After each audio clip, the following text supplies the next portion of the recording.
Դա մեր երկաթուղին է, վերջո եկեք մի բան արձանագրենք։ Դա Հայաստանի Հանրապետության սեփականությունն է,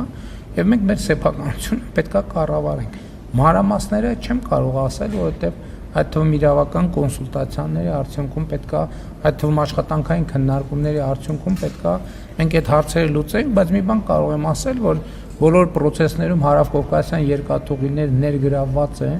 այսինքն իրենք տեղյակ են process-ներից, ինչա տեղի ունենում,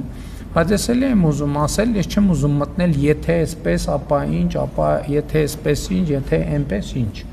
Այսինքն այդ ժանրի մեջ չեմ ուզում մտնել, ես կարող եմ վճռականորեն ասել մի բան, որ երկաթուղիները Հայաստանի սեփականությունն են եւ պետքա ծառայեն Հայաստանի Հանրապետության շահերին, ուրիշ կերպ չի կարող լինել։ Դա բացառված է ուրիշ այլ տարբերակ։ Եվ մենք պետքա բոլորս ելնենք այս ելակետից։